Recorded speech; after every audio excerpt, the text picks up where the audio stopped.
Good day, everyone. Thank you for joining our webinar today. Our topic is person-centered care at the end of life, and we have a wonderful speaker. Our complimentary webinars are brought to you through a collaboration of sponsorship with our faithful funders, O'Connor Mortuary, Care Choices Hospice and Palliative Care, Caring Companions at Home, as well as Alzheimer's Orange County. And my name is Kim, and I am a gerontologist with Alzheimer's Orange County, and I'll be your host today. Our sponsors are providing these webinars to you as a service to the community on topics that are beneficial really for anyone who is involved with or works with or cares for older adults. We hope that you'll find today's presentation especially informative and useful. And our speaker is going to be our own Patty Mouton, and I will tell you all about her in just a moment. She is our Vice President of Outreach and Advocacy here at Alzheimer's Orange County. She's been on staff since 2005.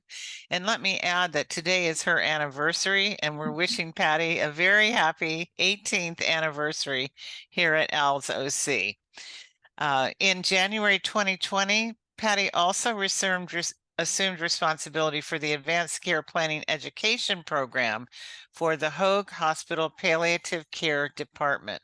Prior to that, Patty worked in hospice care for several years and held leadership positions with American Red Cross Blood Services and in business development with divisions of Johnson & Johnson. She has served as co-chair of the Orange County Pulse Coalition, now known as the OC Advanced Care Planning Partners, since 2010. She chairs the Cal Optima One Care Connect Advisory Committee and has served on the board of the Sacred Dying Foundation. She currently serves on the Senior Citizens Advisory Council to the Orange County Board of Supervisors. She's part of the Leadership Council for the Caring for Whole Person Initiative at the Orange Catholic Diocese, and she serves as chair of the Social Engagement Pillar of the Heart to Heart Council of the Orange County Strategic Plan for Aging. She holds a BS in Human Services from Springfield College, graduate certificates in Fundamentals of Gerontology and Palliative Care Chaplaincy, and she is currently a candidate for her master's in gerontology at Cal State Long Beach. She's a clinical post educator and is on the End of Life Nursing Education Consortium faculty. So with those very impressive credentials and your loyal fan base, we bring you Patty Mouton. Welcome, Patty. Oh, goodness. Thank you very much, Kim, for that warm introduction. And I'm having a little difficulty advancing the slides. So we have a little glitch. So maybe, Lauren, you can advance the slides.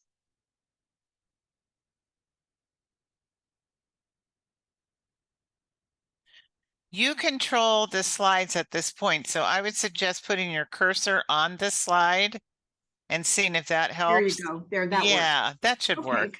Thank you. Wonderful. A little tech glitch. Sorry about that. Good morning, everybody. I'm just so thrilled and honored to have so many of you online this morning. And what I hope will feel like a conversation about improving our understanding and our desire to enhance care at the end of life, and to really look at this as a very individual time of life, to look at the sacredness of it, to look at the opportunities for healing and rapprochement, to look at the opportunities for learning and growth that people have at the end of life, or when they're caring for someone at the end of life. I really feel like it's important to say that our society is kind of hyper purposed to people being productive. And many times as people get toward end of life, they're particularly not productive in the ways we would normally define it. So I want us to reframe that a little bit, that our purpose may change in that we're not personally productive as our lives come to a close, but we may be serving an extremely productive purpose in helping people not only learn how to better care for one another at end of life, but also some really deep spiritual and emotional healings that can take place. So here are our objectives. We want to describe how person-centered care can enhance the quality of life when we're looking at end-stage disease. We want to identify sensory connection techniques that can improve comfort. People are not touched enough in daily life, but particularly toward end of life. I don't know if it's because sometimes we have an aversion to somebody who's very ill. Maybe we're afraid we're going to hurt them.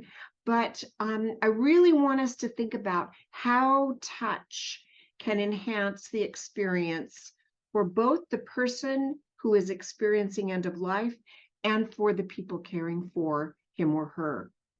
We're going to describe 3 common psychological and spiritual issues that individuals typically face at the end of life.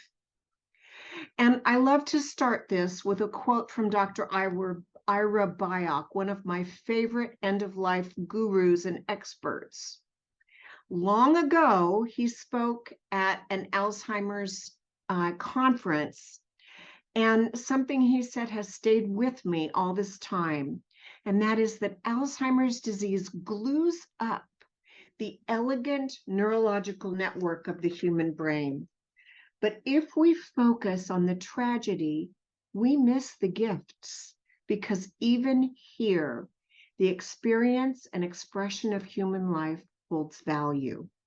And I think that's an important consideration for all of us to take to heart, that even though a person is severely ill, completely obtunded, maybe minimally or non-responsive, their experience of life and our response to it is still a very, very valuable part of the whole equation. No matter how long the person has been ill, many families are just terribly unprepared when they get to the point where the person really transitions into active dying. And as you all know, there is no typical death, especially if we're talking about death from a dementia, because dementia itself, all aspects of dementia and all causes of dementia are particularly nonlinear. So too will the death process be often nonlinear. It's our job to honor and witness what is the sacred part of this journey and bear witness in supportive presence, and to be there so that people are not doing this alone, but also so that we are honoring every aspect of the life lived as we go through the dying process. So we know that death is unique and individual, much like every birth is going to be unique and individual, much like everyone's fingerprint or voice print is going to be very unique. This is something personal, and it's holistic. You cannot separate out the disease from the person as they start to transition into real end stage. There's the physical aspect of how the disease is causing their decline. There's the psychological aspect. If they still have some cognition and they're struggling with the whole notion that they are dying, or maybe they're at peace, but their loved ones are struggling. There's the social aspect, and there's the spiritual and emotional aspect of getting ready for death. There's a separation that people start to truly engage in that may be a little bit unsettling for family members too. So I'd like to share with you something. I try to stay very current, and I try to read 3 or 4 new books every 6 months or so on the topics that we're talking about. And one new-ish book that I recently got is from Barbara Carnes, and she's a really wonderful resource. Anything by Barbara Carnes on end-of-life care is going to be valuable. But she says dying is not a medical event. Dying is a social communal event. We don't necessarily need doctors or nurses in the days to hours before death. We need someone who understands the dying process and is equipped and available to guide the patient and family. Someone who can take a frightening experience and turn it into a sacred moment and a subsequent sacred memory. I think that's important to keep in mind. We're creating memories that will stay with family members. And so we have a marvelous opportunity, but also responsibility to look toward how we can make this as beautiful, as peaceful, as hopeful, and as consoling an experience as possible for all that are concerned. So we have to look at this from a 360, 3D kind of perspective to be completely holistic. I love this quote from Pope Paul VI. And this really isn't a specifically Catholic. I had a comment last time we gave this that is this only from a Christian or Catholic perspective? And no, we're looking at this very ecumenically and very inclusively. But he says somebody should tell us right at the start of our lives that we are dying. Then we might live life to the limit every minute of every day. Do it, I say. Whatever you want to do, do it now, because there are only so many tomorrows. That should be something that we have on the dashboard of our cars to look at every day. So, person-centered care, what does that really mean? Well, the opportunity then is at every stage and at every care interaction, at every task. It can be person-centered. It can be framed to preserve and enhance the person's dignity and their autonomy and their sense of self-worth. We can maximize their quality of life and really look toward their comfort in every single caregiving task and in every interaction. If they're not as cognitively intact, we still have to talk with them and interact with them and treat them as if they did understand what was going on and what we were doing. We have to ask permission the same way. We have to be explanatory and give them the narrative of what's going on. We want to respect people's autonomy. We want them to be able to live until they die and then have them be able to die on their own terms. We don't want to judge how people cope with dying.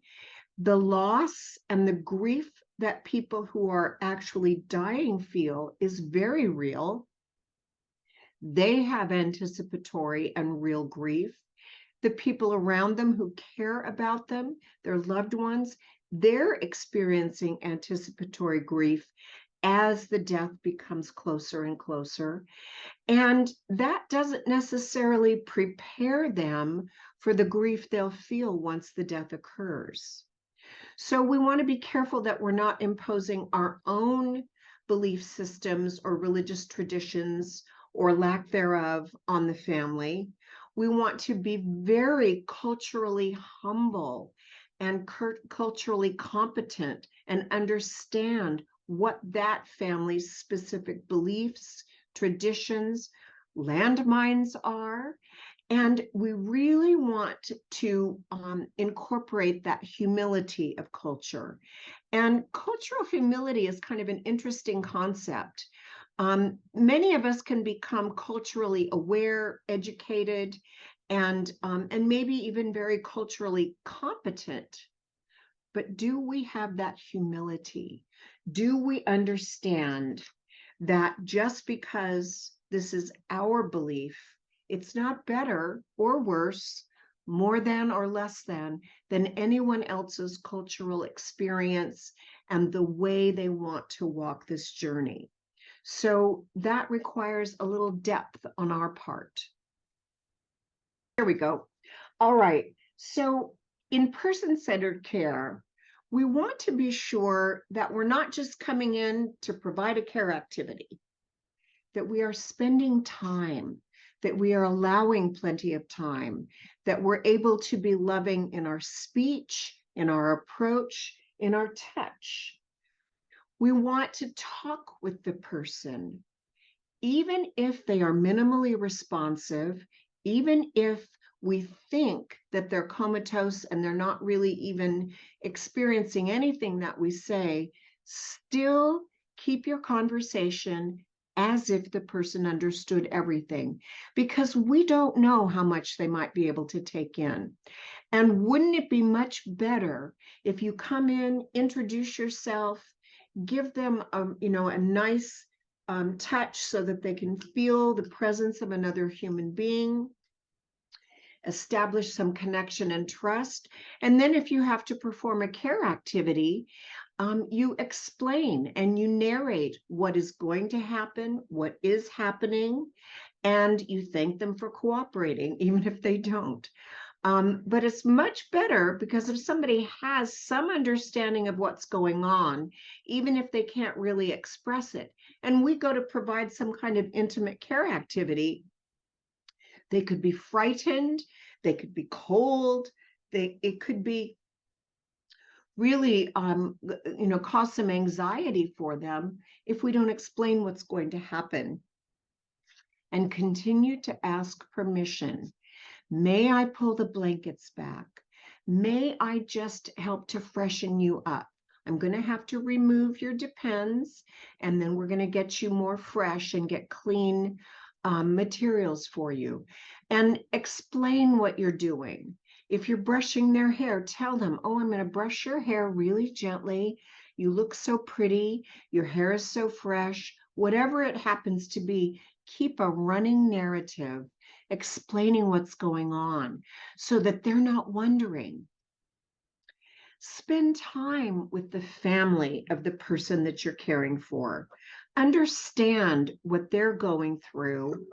Understand what factors might be influencing the patient's anxiety or agitation. Understand if perhaps there's a relative or a loved one that hasn't been to say goodbye, that they're waiting for, or they're trying to get in touch with. There could be a lot of things stirred up inside that person that they're not able to tell you, particularly if they are dying from an end-stage dementia. And so we want to find out from the family as much as we can. And, when I'm training people in memory care units, one of the things I say is that we should know at least 100 things about the person that we're providing activities and care for. Well, I think you should know at least that much about the person that you're caring for who is dying. Who are they? Who have they been in their life? Spend time with that family so that you can really understand who they are, what they have meant to people. And that will then inform and color the way you provide care.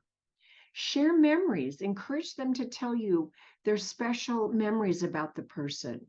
Encourage them to give you funny little anecdotes about the person or tragedies that the person may have gone through. Listen. And this is an important time to listen, just to hear and understand, and not necessarily to form a response. This listening and supportive presence becomes very important to the family members around the dying person and to the dying person themselves. And be patient, not only with all of them, but with yourself, because we don't acknowledge enough just how hard it is as professional caregivers to be with people as they die. It's an exhilarating, it's a wonder awesome kind of experience to be with someone as they die, but it's also very much a soulful activity, regardless of your belief tradition. It can't help but impact you at a very deep emotional level. And so we have to pay attention to that and be patient and gentle with ourselves. Be present. Put your cell phone down. If there's too much noise in the house from a TV in the other room, ask them to turn it off or turn it down at the very least.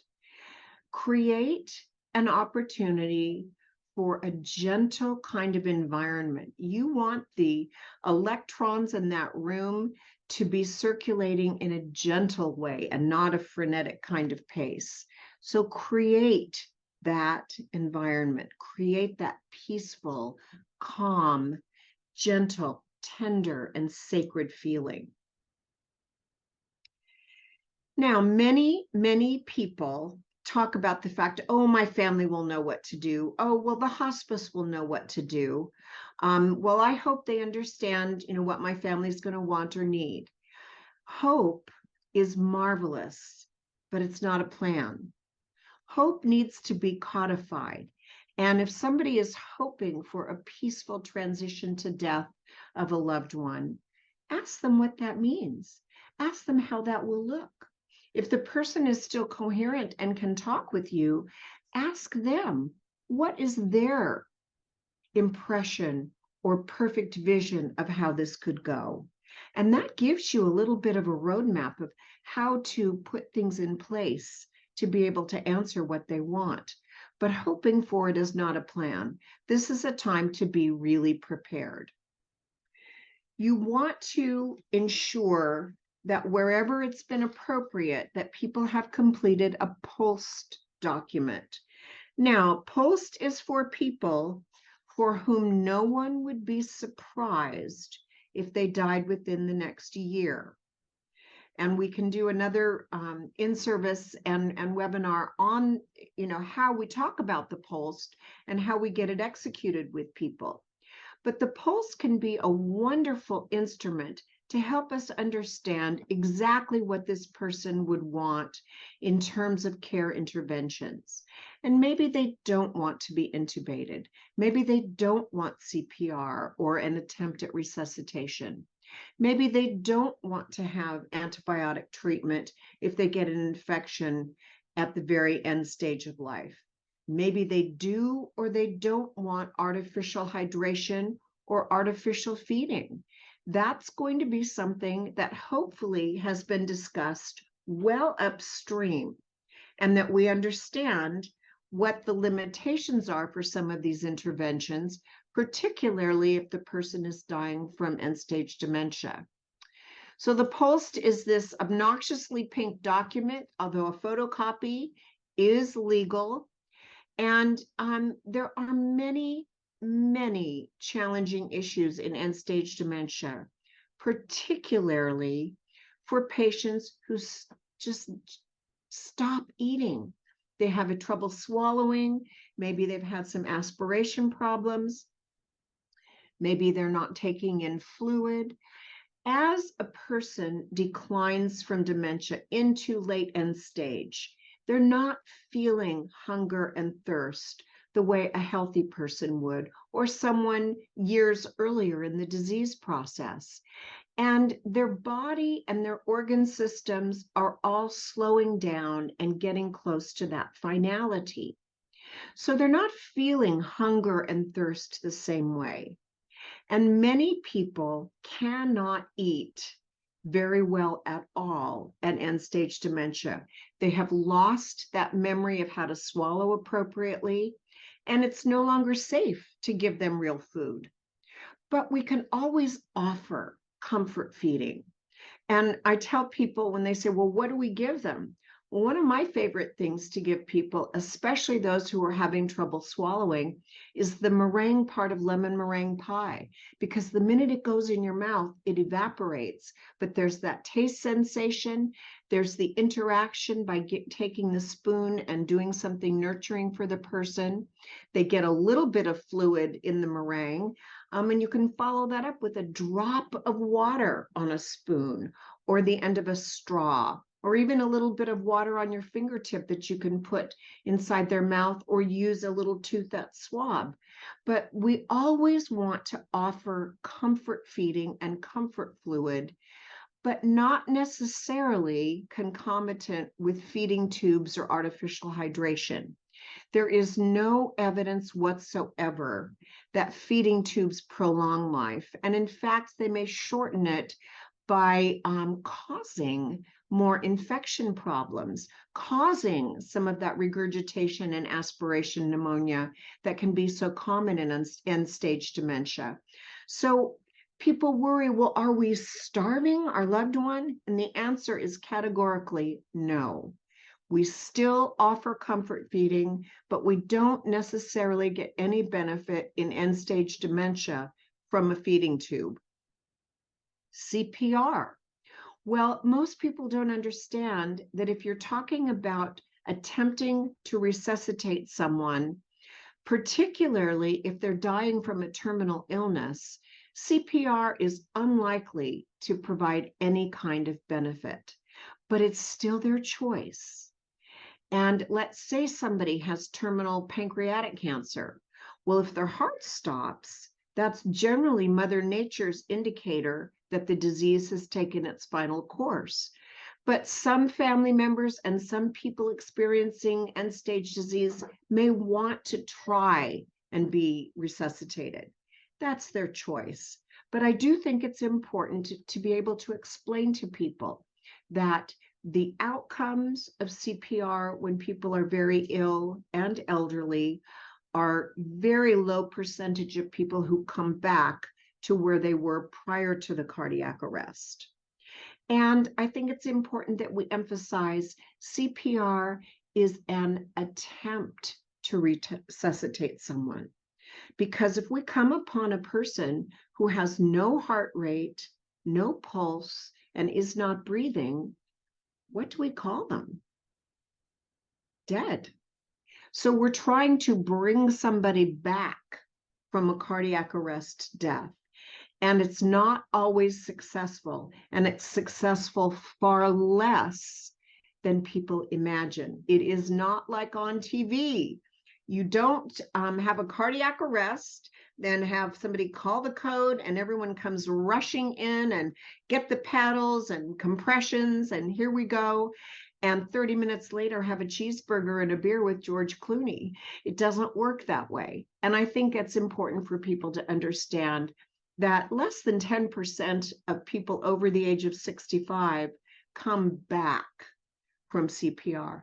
And the statistics for people who are in the hospital, who have cardiac arrest and they call the code, it's actually even lower for people who then are discharged alive.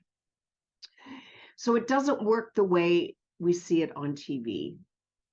Artificial hydration. This is another issue that comes up when people say, oh, well, she can't drink anything. She chokes every time we give her some water. Well, that may be, particularly if end-stage dementia is part of the diagnosis. But artificial hydration can cause swelling, can cause ascites, some very uncomfortable swelling of the abdomen. If the person has congestive heart failure, it can cause volume overload. We really want to help people understand that we're going to offer comfort and make sure the person doesn't have parched lips or dry mouth. We're going to do swabs. We're going to offer them teeny little sips of liquid to make them comfortable, but they cannot possibly ingest or imbibe enough food and fluid to sustain life. And no, they're not starving, or no, they're not feeling like they're in the desert, succumbing to dehydration. It's a very gradual, gentle process, and they're not feeling thirst or hunger the same way. Mechanical ventilation. This is also sometimes a very scary decision for people. And that's why having a pulse executed well in advance of the person being at end stage disease becomes so important and can actually be comforting for the family to know they are doing things exactly as their loved one would have wanted. Mechanical ventilation does not prolong life. It can keep that body breathing. It can keep those lungs going. And with pressors and other kinds of interventions, we can keep a heart beating.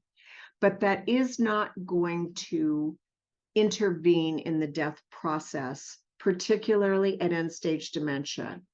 And in many people's frame of mind, having that tube down someone's throat may be a negative. Maybe the person might be able to give a kiss or to say something as they are getting closer to death. If they have the mechanical ventilation in place, then they can't speak.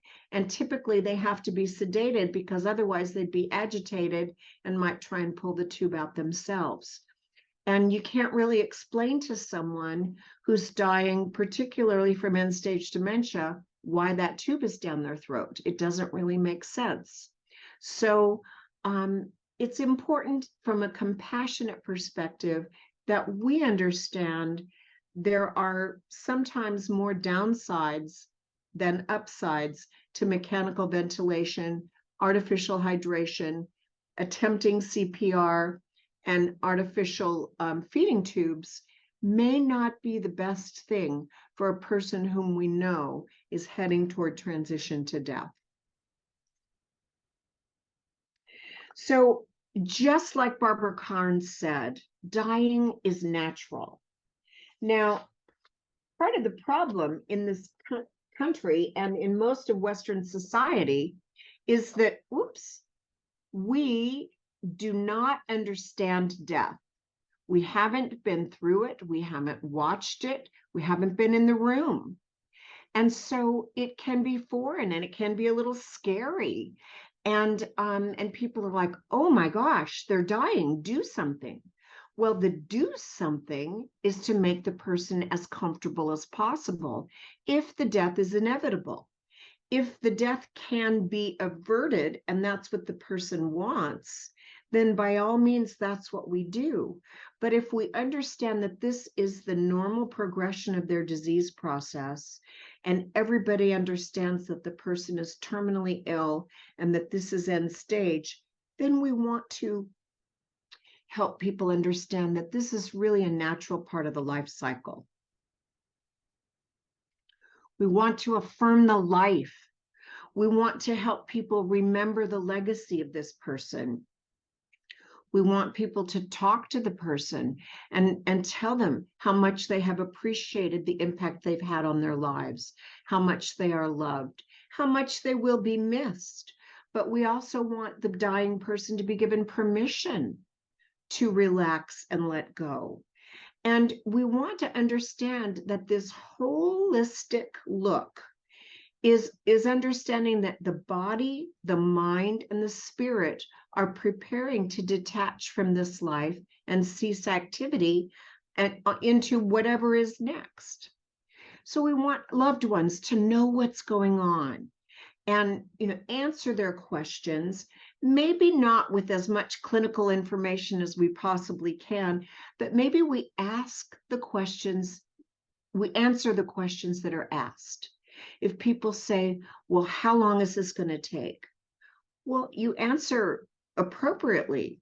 You could say, well, it looks like this person might have hours to days to live, if in fact that's the case.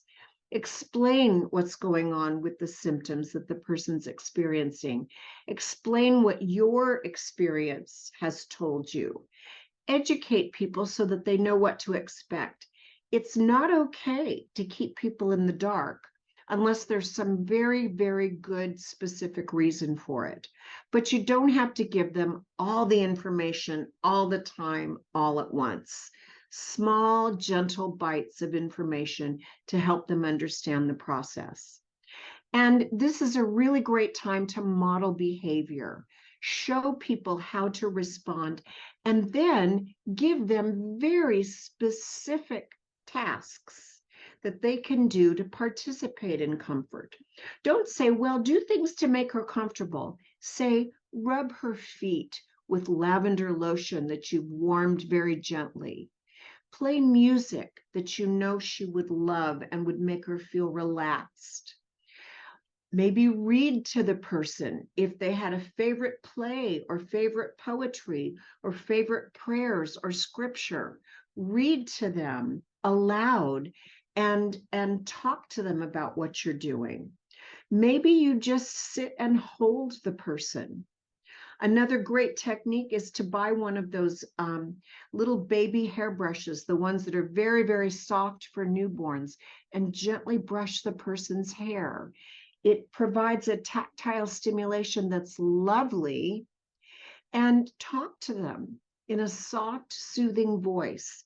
Maybe share a special memory. And even if they don't respond so that you can see it, know that they're probably taking it in. And pay attention to what would be regarded as sacred for that person and that family. Every faith tradition, every denomination has some kind of sacred tradition that would help to ease the emotional burden of people. So it doesn't matter whether it meshes with your faith tradition. And I will tell you that among the holiest moments of my life was in hospice. We were sitting vigil for a gentleman who was of Muslim tradition and kind of Orthodox and a little old-fashioned. And the only person in the house at the time was his wife and two of us from the hospice. And both of us were female. And in Muslim tradition, there are certain prayers that should be said as a person dies. But their tradition was that a male family member should be the one reciting these particular prayers from the Holy Quran. Well, there was no male family member within 25 miles, and this man was actively dying and agitated about it. And he was coherent enough to be able to say, "Who will say my prayers?" And I had gotten to know him fairly well over the weeks prior to his death. And I said, well, if you can regard me as a male family member, I will read the prayers. And so we got a translated copy of Quran, and I covered my hair with a dish towel because that's all that was available. And I read the prayers for the dying. And, you know, Islam is not my faith tradition, but in that moment, we were able to really give him what he needed to have his sacred passing. And I think, especially when we're talking about dementia as the cause of the person's terminality, the person is not lost. We don't say, oh, she's not who she was. Oh, she's just a shell of a person. That's not accurate. And that does a disservice to everyone. The person is not lost. If they are dying from a dementia, the disease has robbed them of their ability to participate as they might have in the past, but the person remains. Their dignity remains. Our responsibility to uphold that dignity remains. And we need to model how to talk to the person, how to care for them, how to ask permission with every activity, and to have them continue their relationship regardless of how non-responsive the person might be. And there's a really wonderful philosophy about the then self versus the now self. And does the person with advanced dementia really know who they were? Well, we don't know that, but we still have to honor the person, the then self, the now self, everything about them holistically.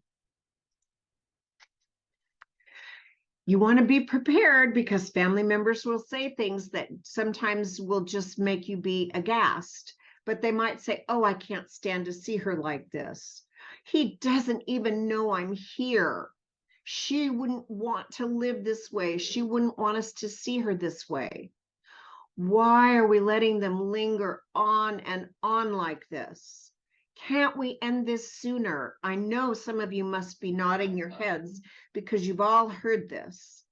Well, when somebody says, "Oh, she doesn't even know who I am, she doesn't even know I'm here," our response needs to be, well, that may be, we're not sure, but you know who she is, and you know that you're here to accompany her. And don't let them get away with it. When they say, "I can't stand to see her like this," you can say, "Well, let's picture her in her very best, most vibrant period of life. Let's talk to her about that period of time in her life. Let's honor whom she became as she aged and help them diffuse that, because that's about them. That's their issue and discomfort. And you know what? Our focus needs to be on the comfort of the person who's doing the dying. Why must we let this linger on and on like this? Because we don't have a crystal ball, because we don't know when this person's time on this earth is going to be up. And that's not for us to decide. That is for the person and Mother Nature and whomever they believe their higher power might be or lack thereof. But we have to help people when they say, "Oh, can't we end this sooner?" Well, the answer is the person is going through a dying process. And just like birth, a lot of times people would like birth to be over quicker, but that's not the way it works. So this is a life event, and we have to let it unfold. We want to keep the person comfortable. We do not want them to be suffering. So we want to anticipate and address suffering well before it becomes at a fever pitch. And we have to understand that family members are dealing with this wave, tsunami, maelstrom of emotions all at once. It's explosive. They're angry, they're afraid, they've had anticipatory grief. Now the reality of the death is here. They're sad, they're maybe even exhausted. Maybe there are unresolved issues with the dying person. Maybe there is strife within the family that is causing more stress than normal. We have to give them some latitude and forgiveness too, but gently guide them and model how to interact with the person. Look at the environment. What's in the room? Is there noise? Is there noise from the street? What is the patient seeing if they're opening their eyes and can still see? How is the lighting? Unclutter that area. Make it pretty. Make it smell good. Lavender is a really good use of aromatherapy because it bothers almost nobody, but make sure nobody has an allergy or any kind of a problem. And, maybe you don't want to be lighting candles. Maybe you want to use a diffuser. Find out what will work best in that room. But give the family space. Make sure there are chairs for them to sit by the side of the bed. Make sure that there's privacy, especially for care tasks, and make sure that the person feels clean, the hair brushed. If they used to wear orange frost lipstick, make sure you've got some handy so that you can put a little lipstick on the person if that's how they would have looked prior. We want supplies in place. We want things like, if the person has had any kind of vomiting or nausea or maybe a little bit of bleeding, you want some dark hand towels on hand. Don't have the pale pink bathroom towels there, because if the person spits up a little bit and there's blood in it, it looks ghastly. If it's a dark green or a dark blue towel, it doesn't show up as much. And so the family is not going to be quite as agitated. So understand all these kinds of things. Make sure the bed is placed so that the person doesn't feel isolated and they're not looking at a wall. Make sure that there can be some natural light when it's appropriate.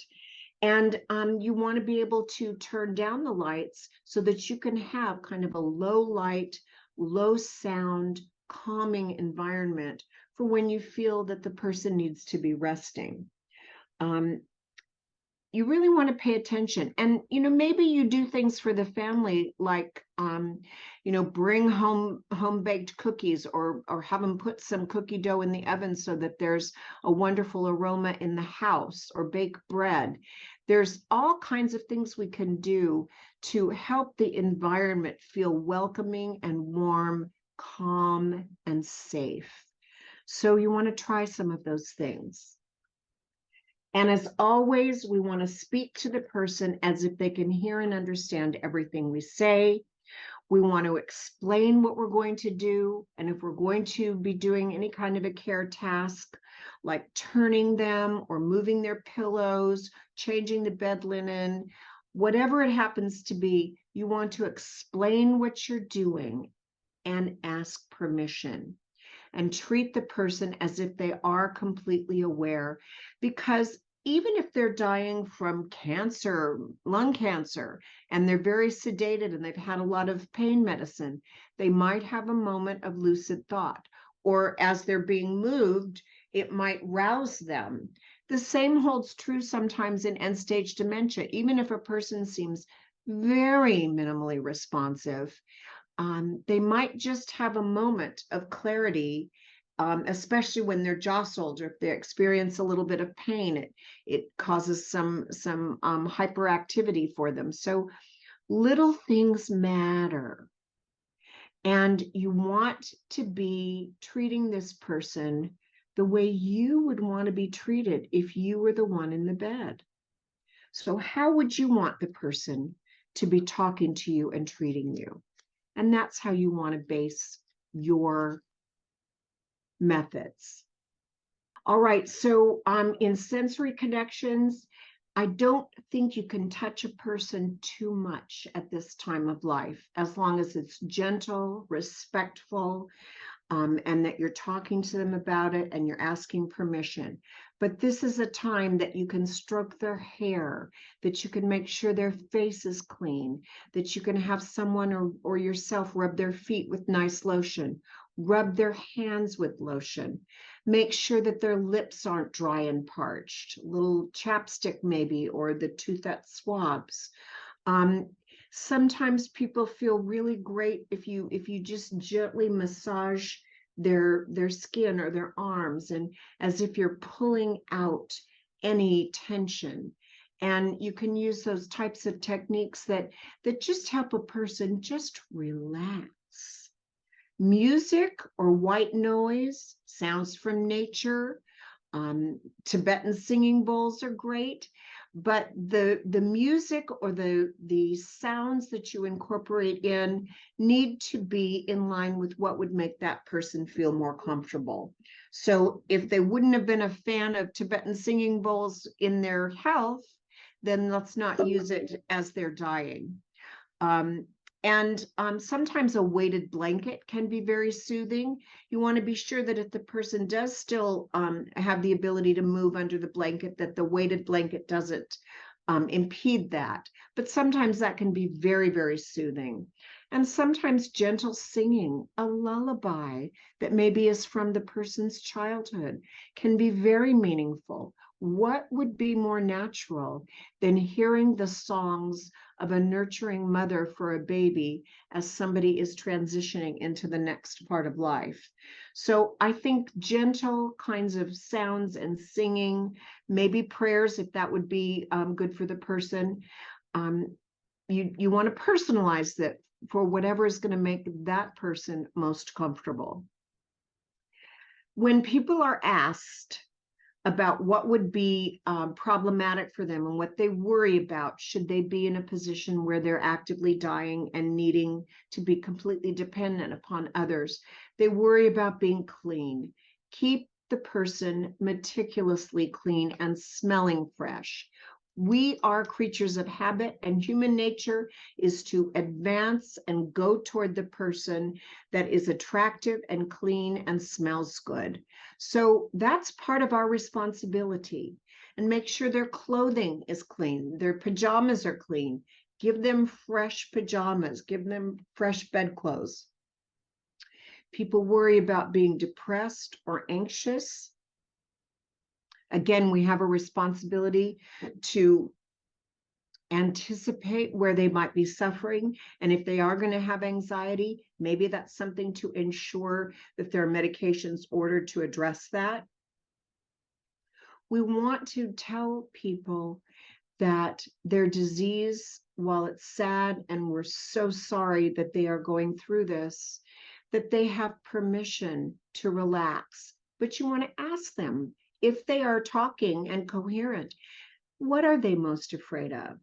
And maybe you have to bring in the chaplain or a social worker or a counselor or somebody from the family who could address the things that are bothering them the most. Sometimes people start to withdraw and they don't really want to talk with their loved ones. That's a very real part of getting ready to die. So we want to understand that, support it, make sure the family understands that they're not being rejected. This is just part of the person's transition. And we want to be on the lookout for spiritual issues and existential suffering. Why does this happen to me? What did my life mean? All of those kinds of things. You can gently get people talking about it. You can reinforce what family members have said about what a wonderful person this patient has been. And you want to call in support for spiritual issues that maybe are a little more than you think you can handle in that moment. So family members are going to remember the last days and hours that their loved one has gone through. So you have a marvelous opportunity to create a space that gives them a beautiful legacy of remembrance of this time as their loved one passed. We don't understand just how much of an impact we can have. So we want people to be able to remember the stories of the loved one who has died. We want this care to take in the entire family and all aspects of the person who is ill and dying. We want that care to be according to what their needs and wants, traditions, and maybe idiosyncrasies are. And we want to focus on being a source of comfort at every interaction. And we want to always remember that caring for someone as they end life here on earth is a privilege. It's a rare, rare privilege. And not a lot of people have that beautiful opportunity to experience the entire transition from life into death. Family members need continuous education. You may have told them this 3 times yesterday, and they need to be reminded again today in the most gentle of ways. And, you might even say, if you recall, we talked a little bit about how this might look. Well, here we are. This is what we talked about. And then they can ask questions. You have the opportunity to model behavior, show them what to do, teach them what to do, get them engaged in any of the care activities that are appropriate for family members. They will feel a wonderful source of connection, and then they feel as though they have a purpose in this passing. And they always want to do something. So let's give them something constructive and helpful to do. Gentle communication, listen to how your voice sounds, practice how you would say something, because sometimes a little bit of inflection or tone of voice can make the meaning completely different. And remember to take care of yourself, because this is not an easy job. And every time we lose someone, we experience a loss. So self-care is critical. Next question. Okay. Caregivers and healthcare providers should focus on providing comfort at each and every interaction. Is that true or false? Caregivers and healthcare providers should focus on providing comfort at each intersection or each interaction. Go ahead and quickly answer so we can record your responses. Again, if you're having any problems, you can always just put it in the chat box. And it looks like 100% got that one right. So good job to everyone. And Great. back to you, Patty. Thank you. So as we conclude, I want to share with you a quote from Dame Cicely Saunders. If you don't know who Cicely Saunders is, she's a real hero in care for people of end of life.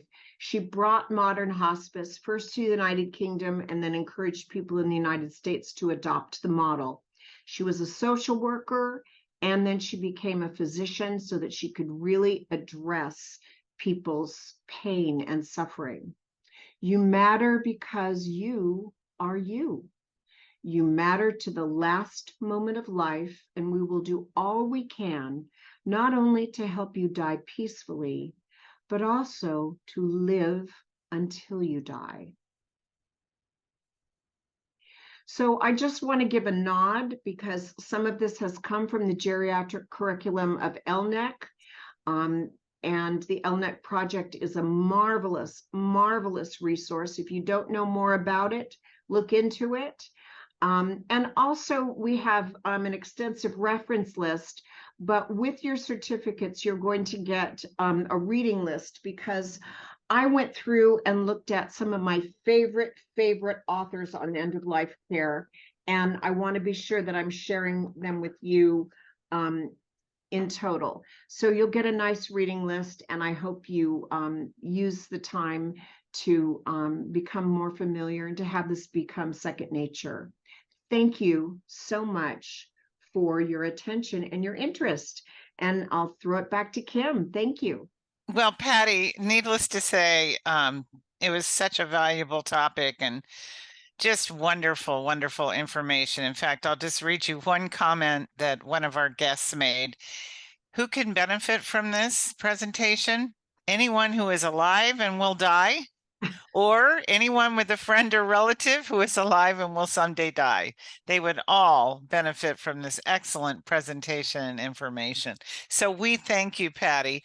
I want to just take a second to remind everybody of the importance of being aware of implicit biases, or another way to frame that is unconscious stereotypes as we care for others. So Patty talked about this. We want to hold close those cultural traditions and spiritual practices, even if they aren't our own, especially, I mean, it's not about us, it's all about them.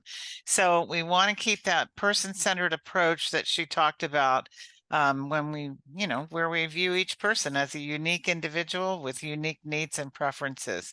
So now, with that said, this is your time, audience, to write any questions you have into the chat box. While you're doing that, we're running over time today. So before we do the Q&A, I just want to take a moment to thank our sponsors and to give a few announcements. So thank you to our faithful supporters, O'Connor Mortuary, Care Choices, Hospice and Palliative Services, Caring Companions at Home, and of course, Alzheimer's Orange County. Do not forget about our next webinar. We will not have a webinar in December due to the holidays. Our next webinar is January 9th, and it's one of our most popular speakers. We're bringing back Becky Lamaka to speak on the topic of caring for yourself while helping others. Now, I did say we didn't have a webinar per se in December, not with this series. However, we do have something on Monday, December 18th. We are bringing back Dr. Duma. Many of you may have heard him speak before, but his topic is update on FDA-approved studies of stem cell treatment for Alzheimer's disease. So that flyer is going to be sent out to all of you, and we invite all of you to listen in for that. Let's see what else. You're supposed to watch for the survey as we close the I'm sorry. what? I'm just Oh, finishing up announcements. okay. Just remember to watch for our survey as we close out the webinar, and you'll need to complete that in order to get your CEE certificate. All right, so with that, let's go to our questions. And let's see. I don't know that we have a lot of them. We just, the chat box is full of compliments. Here's a question. In many states now, you can legally end it sooner. How do we balance the family's impatience and discomfort with the process with the positive exploration of this option? Well, that is complicated. And the option to use physician-assisted suicide should not be dependent or influenced in any way by the family's impatience.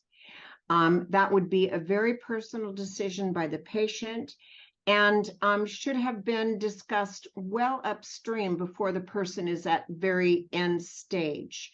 And if dementia is in any part of the equation, then it's not available, it's not legal.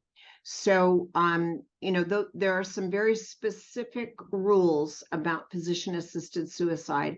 And I have to tell you, in all transparency, I'm not at all a supporter of that as an option. I think we can do things in other ways to address suffering and to help people understand that the timing of a person's death is not really something for us to determine. But that's my personal viewpoint. Yeah, I have a little bit different viewpoint than that, Patty, but I do want to say that it's out of the question for a dementia patient anyway, because they have to have capacity and they have to demonstrate capacity in order to make this very important decision, and they can't be displaying any signs of depression. So it's sort of kind of a moot point when it comes to the dementia population. Okay, let's see. Is a pulse needed if there's a hospice involved? That's a really good question. Is the pulse needed if there's a hospice involved? Well, it's a good idea because it gives real clarity to what interventions are going to be acceptable to that patient. So many hospice agencies include a pulse discussion early in the process when the person signs consents. So I do recommend it for anybody who is seriously ill, for whom no one would be surprised if they died in the next year. Thank you, Patty. Is the hospice practice with end-of-life morphine considered a form of euthanasia? No, no, no. And now, if somebody just decides to give a patient a wallop dose of morphine, well, that's technically murder. So we don't advise that. However, what people don't understand is that morphine is a very effective tool in calming down the terminal agitation and shortness of breath that people often experience. So it may not be that the person is having a true pain crisis, but that shortness of breath and that agitation they feel is every bit as a problem in their suffering. So the morphine is given in judicious quantities at judicious intervals, and maybe more than what we would normally give somebody who has a broken leg and is going to heal. But understand too, as the person has become more and more ill, if they've been getting morphine for a period of time, they've developed a tolerance as well. So the intent is what's most important. And a great deal has been written on what's referred to as the dual effect. Perhaps in our quest to relieve suffering and address pain and agitation issues, the morphine being given does contribute to some depression of respiratory ability. If the intent is to address the suffering and not to cause the person to stop breathing, then it falls into that dual effect where all of the ethicists support that activity. But if your intent is to shorten the period of time that the person is alive, be very careful, because in some situations that's murder. Patty, I wanted to ask you that in administering the morphine, I think a lot of families don't want to give enough morphine for comfort measures because they want the person to be alert. Can you address that, Sure, please? and that's a real issue. And the first few doses, or the first couple of days that a person might be taking enough morphine to address their pain, they might be a little more sedated, but that does seem to equalize as the person develops a little bit of tolerance to the disease, and that happens relatively quickly. For the most part, family members are reluctant to give enough medication. And so that's another thing that is important for us to talk about, and to have them really listen to their hospice care providers on how to dose the morphine adequately. Absolutely. I just want to share this other comment, even though it's not a question. I think it's important to share it with everyone. Um, this guest says, I found much of this helpful now as my husband's in the later stages of Alzheimer's and not yet in the last days. But so much of what you said, Patty, applies in how to be present and comforting before those end days come. So she's thanking you for that. Well, I'm glad it's helpful. Thank you. Let's see. How do you deal with extreme denial with family members of a person with dementia at end of life? Oh, that's so hard because they Yeah, don't always understand. They're like, oh, we have to eat. I brought some potato salad. yeah. Sometimes you have to say things like, you know, I love how much you care for your grandmother. She's very, very ill, and we don't believe that she's going to be alive too much longer. So, some of the things we can do to make her feel more comfortable would be, and then give them suggestions, because clearly this person is interested in grandma's well being, and potato salad is probably not part of it at the moment. However, you can show them what they can do that really will be productive in easing suffering. But I love when people are, really interested and wanting to do something. It's our job to help them understand what to do. Perfect. Um, let's see, just real fast, someone's asking if physician-assisted suicide is legal in California. It is, but with those stipulations that I mentioned. Right. Um, what is your opinion of family revoking hospice last minute? Oh, my opinion is, Oh, I'm sad when they do that, because that means they aren't adequately prepared emotionally and spiritually, and they're panicking. So that becomes part of our job as professional caregivers to help them understand. It becomes really incumbent upon the hospice to have educated the family very, very well, and to be responsive. If this family calls because they're in a panic, then they need to get somebody out there right away to help calm things down, or at least be able to talk them through what to do in that crisis.